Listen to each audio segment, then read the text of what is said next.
এই বাবু সোনা, কোটের ভেতর আমার মুখ চলে আর কোটের বাইরে হাত চলে। কোন যখন রাজানি চুরি পাটপাড়ি ছিল তার একটাই নাম, Gita L L B. Thank you Gita, thank you. Okay, না অনেকের মনের মধ্যে একটু জায়গা ছিল যে বোধহয় গীতা আজকে অ্যাডভোকেটের ড্রেসটা পরেই আসবে। এরকম আসলে আমরা টিভি পর্দাতে যেমন করে দেখি শিল্পীকে তেমন করে মঞ্চে দেখতে চাই। তো যাই হোক, গীতা আজকে অন্যরকমভাবে এসছে, খুব ভালো লাগছে গীতাকে। তবে সবার মনে একটা প্রশ্ন আছে, আমি সেটা জানি, সেটা হচ্ছে কি গীতা তো নামটা টিভির পর্দাতে, কিন্তু গীতার ব্যক্তিগত তার লাইফে মানে বাবা মা দেওয়া নাম বা বাড়িতে কি বলে ডাকে বাবা মা? হিয়া, হিয়া মুখার্জি।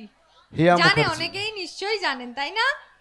অনেকে জানে, কি জানি ছেলে বন্ধু তোমরা জানো হিয়া?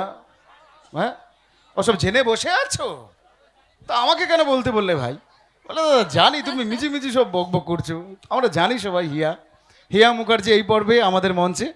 আর ভালো কথা, তো আরও কিছু প্রশ্ন থাকে যেটা ছেলে বন্ধুরা বা অনেক বোনেরা তাদের ভেতরে যে গীতা এখন পড়াশুনো করছে না পড়াশুনোটা শেষ করে টিভি পর্দাতে এসছে, এরকম প্রশ্ন থাকে। টিভি পর্দাতে আসার আগে কি মানে পড়াশোনা কমপ্লিট হয়ে গেছে না এখনো বাকি আছে? অনেক দিনকার জার্নি। আমি আগে আরেকটা করতাম নয়নতারা, তার আগে আমি ফ্যাশন করতাম, অনেক দিন ধরেই আমি আছি।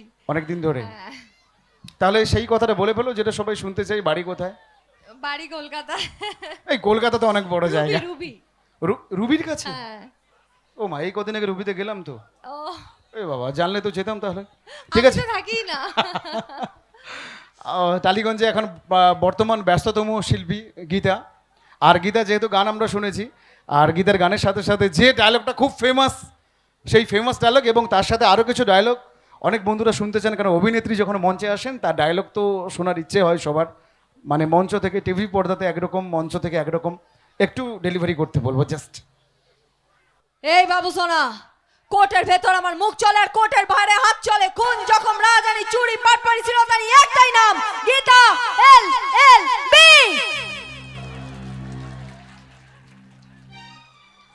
টিভির পর্দায় যখন দেখতাম তখনই হেভি টেনশন হতো মাঝে মাঝে। বাজার করে বাড়ি ফিরছি, আমি আরে খেলাটা দাও না, বলে না গীতা হচ্ছে, গীতা এলএলবি এসছে। তো মাঝে মাঝে শুনতাম এই ডায়লগটা, দু একবার কানে এসছে আমার, খুব ডেঞ্জারাস ব্যাপারটা। আরও একবার কি সেই সেই কথাটা, সেই যে যাকে যাকে ওই ওই আসামিকে, ওই দাড়ি পড়া ছেলেটা, ওর নামটা কি, ওকে তুমি কোর্টের বাইরে চাটিয়ে একটা দিছিলে কে এখন রিসেন্ট? রিসেন্ট? না কৃপান?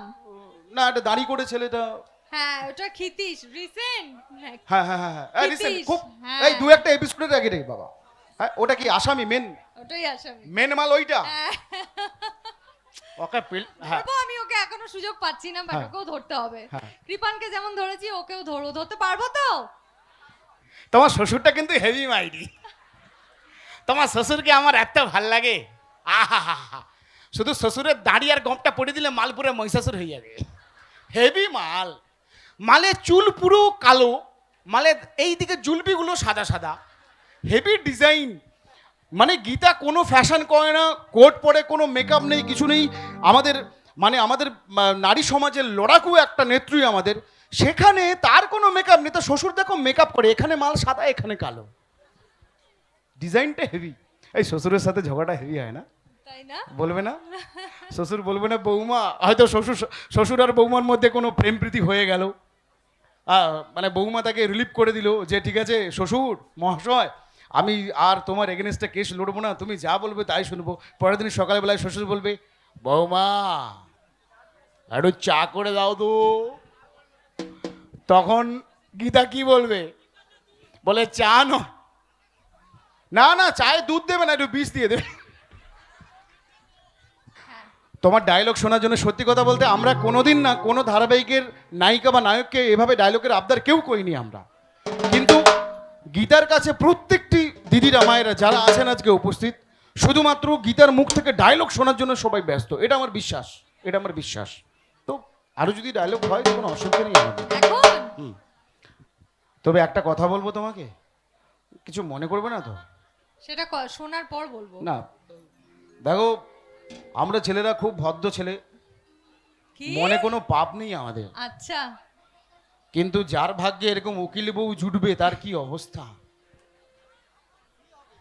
মানে কোটের বাইরে মানে কোটের ভেতরে মুখ চলে, কোটের বাইরে যার হাত চলে, সংসারে কি কি যে চলবে।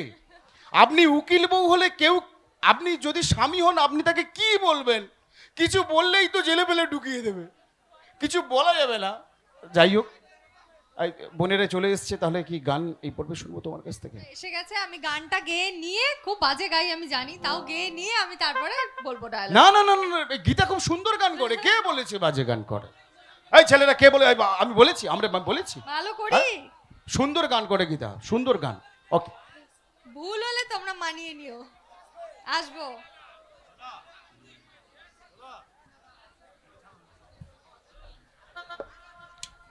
দেবো এক্ষুনি।